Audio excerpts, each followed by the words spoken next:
pagkatapos ng kilig. Tapos,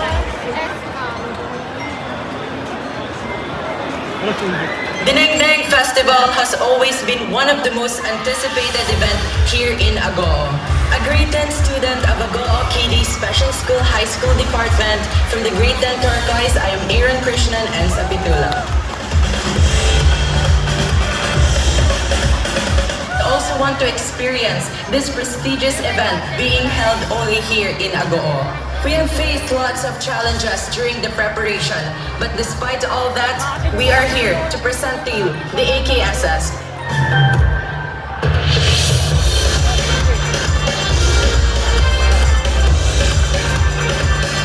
I am Mr. Bert Bianetta. I am in charge of the high school department as a principal of the high school department, and I am already 50 years old. And I have been in the school for 28 years already. I'm Brent J. Lord Pera. I'm 34 years old and choreographer ako for 18 years. Ibang mapapanood ninyo street dancing na Agoo KD Special School na sa vocal presentation dahil pinaghandaan namin ito dahil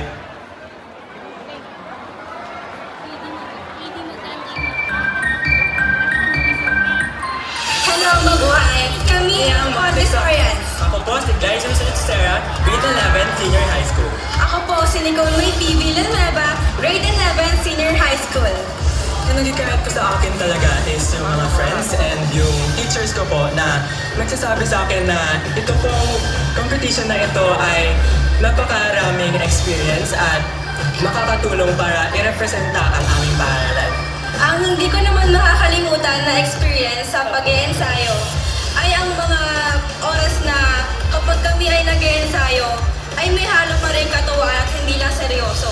At yung mga nagtuturo sa amin ay hindi lamang estrikto, ito rin ay nakikipagbiruan sa amin at nakakapag-share ng mga experience nila sa pagtuturo nila. Ang inaasahan po talaga namin ay makapag-provide kami ng performance na mas makulay at hindi makakalimutan ng lahat. Kumbaga ito ay makakapagbigay ng lasting impression sa mga audience. Ako po pala si Ronnie Cañete, 34 years old. Graduated in Bachelor of Science in Hospitality Management.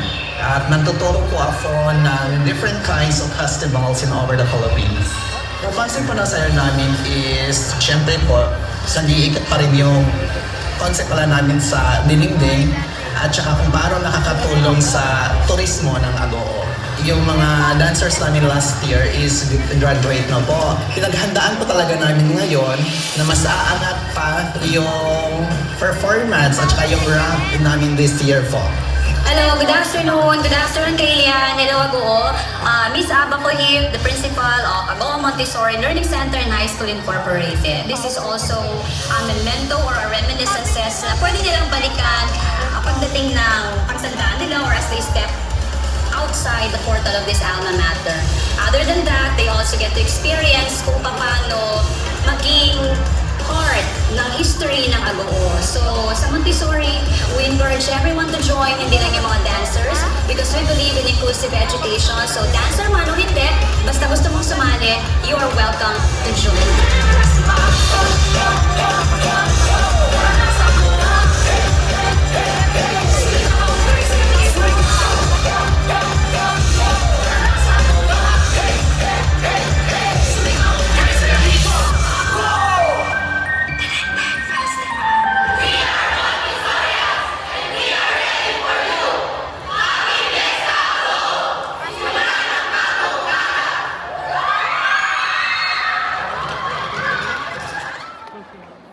Madalas ang buhay ay masaya, subalit minsan ito'y may kaakapibat na lumbay.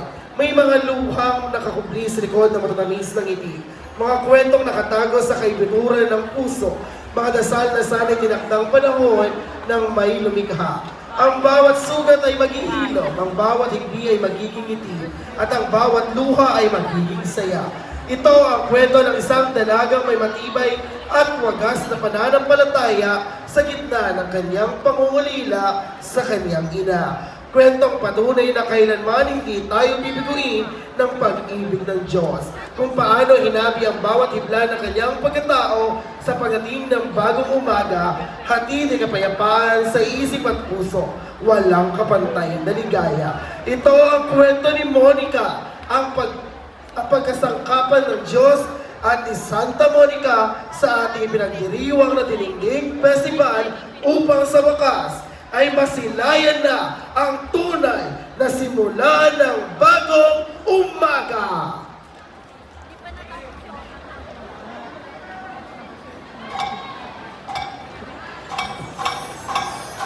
Monica, anak, mag-iingat ka, ha?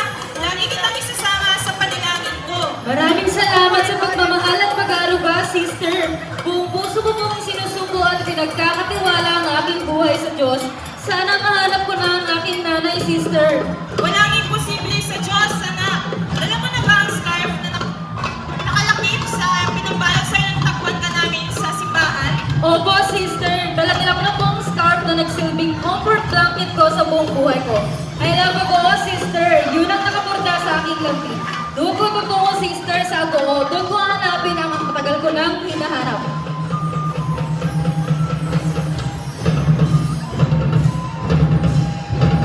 Diyos ko, maraming salamat sa paggabay sa aking paglalakbay at matiwasay kong narating ang bayan ng Agoo. Ako ay buong pusong nagtitiwala sa inyo, Panginoon, at sa inang Birheng Maria. Pasilahan niyo po ako. Ineng, ayos ka lang ba? Bigla akong dumilim ang paningin ko at parang umiikot ang paligid ko. Mabuti na lamang sa iyong pagkahiloy na dito kami. Marahil ay tinadhani Santa Monica na tayo magkasalubong. Santa Monica? Di mo kilala si Santa Monica, Ineng? Taga-san ka ba? Asa na mga kasama mo? Monica rin po kasi ang pangalan ko. Galing po ako sa St. Frank Orphanage. Nagbabaka sakali po akong dito ko sa Agoo mahanap ang aking ina. I love Agoo po kasi ang nakaborda sa aking scarf. O siya po, mauna na po ako ha. Maraming salamat po. Monica, di pa man tayo lubos na magkakilala. Nararamdaman ko na pinagtagpo tayo ni Santa Monica. Ang sa sitwasyong ngayon na hindi ka namin kayang-hayaan o iwanan na lamang. Tama ang asawa ko, Monica. Kaya naman bukas ang aming tahanan para may matuluyan ka pansamantala. Talaga po! Maraming salamat, Panginoon! Salamat, Santa Monica! Sinagot niyo agad ang aking panalangin. Ito nga pala ang aming munting ngunit sagana sa gulay na kuko. Sakto, may paparating na patipalak sa pagluluto ng tinignek dito sa aming bayan. Gusto mo ba akong samahan? Saktong-sakto po! Ako po ang punong abala sa pagluluto sa bahay ng punan. Ayon sa huling pagpupulong ng puno ng mga hurado ang may-ari ng FOS Television Network, ipapalabas ang patimpalak sa telebisyon. Ipagdasal natin isa ang iyong ina sa makakapanood. Panginoon, Santa Monica, patnubayan niyo po kami ng aking nanay sa araw na ito.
pananim na inalagaan namin ng may kasamang pagmamahal, kaya paniguradong ang aming recipe ay magbibigay kapusugan di lamang sa ating tiyan, kundi sa ating mga puso.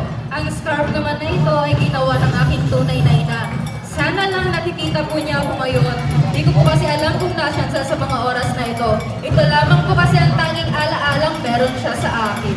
Sa nanay ni Monica, kung nasaan man po kayo ngayon, kami ay pinanawagan.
Magsisimula